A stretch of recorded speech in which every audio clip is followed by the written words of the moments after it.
ano lang yan, face lang yan, or wala, kaya mo yan, nag-iinarte ka lang, but no. If you need help, ask someone. If you have a problem with your hair, ask Clinique de Paris. Simple as that. Hey, hi everyone, I'm Winwyn Marquez, and we're now here for the Clinique de Paris shoot, and I'm so excited because this is my first time doing this with them. You know, Miss Universe Philippines and my other pageant. Siyempre, I always have a hairstylist with me. So they help me with my confidence, diba? They have extensions, I have makeup on. So on that day, I feel so confident, but pag uwi ko, like postpartum, diba? Bago kapanganak ko pa lang, I kind of feel very vulnerable because you see yung hair mo nalalagas pag gising mo, pag ligo mo. Even if I'm breastfeeding, nakikita mo talaga yung hair. So, nawawala yung confidence. But then, now, with the solution with Clinique de Paris, like I'm telling the makeup artist and the hairstylist na sobrang proud ako kasi dati may mga spots talaga ako na walang hair na. Now you see growth. And hindi lang growth sa hair, feeling ko pati growth sa sarili ko kasi parang na-realize ko, meron palang solution. So dapat I won't be too hard on myself kasi there are people then and mga ways na makakatulong doon. So I think I got my crowning glory back, my hair. So even if walang hairstylist, confident ako sa bahay na rin. So yeah, I think dun ko nakuha ulit yung I'm gonna be okay. I'm gonna be beautiful with or without a glam team. So yeah. Every time I looked at at myself during those times, I was just reminding myself, I know it's hard kasi I don't wanna lie. Parang nahihirapan ako sa itsura ko and all. But at the end of the day, if there are people, again, I'm gonna go back there. It's not weakness to ask for help. It's not weakness, to call somebody or find somebody that could help you with your problems. And that was one of my problems. So I think and by that way, ini-empower ko din yung mga girls na wag matakot humingi ng tulong. Kasi I think it's very intimidating. Sasabihin nila, di ba, minsan, wala, ano lang yan, face lang yan, or wala, kaya mo yan, nag-iinarte ka lang, but no. If you need help, ask someone. If you have a problem with your hair, ask Clinique de Paris. Simple as that.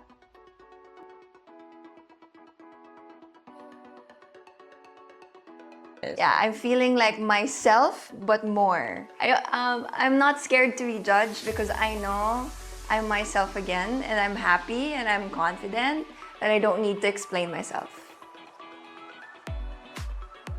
Hi everyone, I'm Winwyn Marquez. I am an actress. I am Miss Universe Philippines 2025 first runner-up.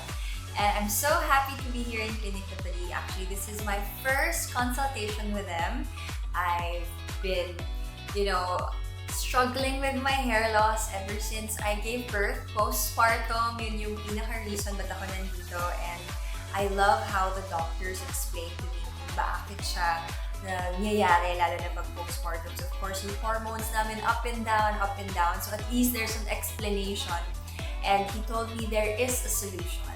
So I'm so excited to try yung sa plasma kasi it's natural. It's from me. I wouldn't be scared. Hindi ko siya i-question kung saan siya galing. And I'm just excited for this journey. And sabi nila, hindi rin siya ganun kasakit. Hindi siya masakit because of the microneedling that they're gonna use. So I'm excited to try it. I'm excited to see the difference. And I hope makita ko siya after siguro 6 treatments. So we'll see, fingers crossed.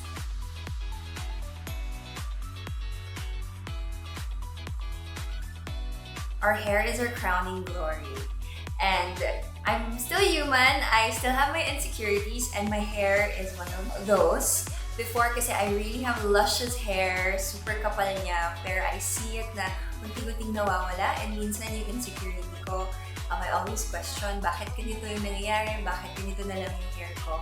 So when I found out that there's Clinique de Paris and it's with Miss Universe Philippines, I really took the initiative to talk to everybody and ask questions because I'm really, really interested. And I think it's not only me, lalo na mga mommies, ang daming pinagdadaanan na similar to this. And if I can try it, I could share the solution to other moms as well. Hair, for me, nagdagdag kasi yan ng confidence, diba? Kung ano yung itsura ng hair mo, madadagdag yan sa, kumbaga, happiness ko na rin siya because like, I really fix my hair almost every day because of my work.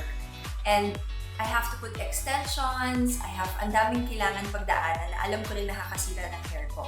And this one, at least if it's my hair already and maging healthier siya, mas maging makapal siya, I wouldn't have to worry and nakakadagdag confidence talaga. I think if you're confident, di ba, everything else will follow. And that's very important talaga for me. And this journey, I'm just looking forward na makita nila na hindi ko na kailangan ng iba't ibang kailangan gamitin sa hair ko and kaya palang gawin na natural lang talaga yung ipakita.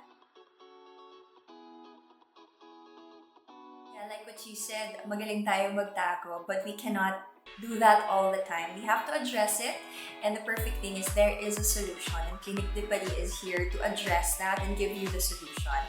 And huwag kayong matakot because sometimes it's a little bit intimidating, but if it can help with your confidence, if it can help you in many ways, why not try it?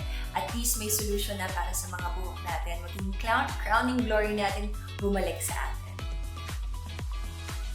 I'm back here in Clinique de Paris. This is my third visit and I can see some changes in my hair. Positive changes sa hair ko. As you can see with my smile, ang laki-laki na niya ngayon.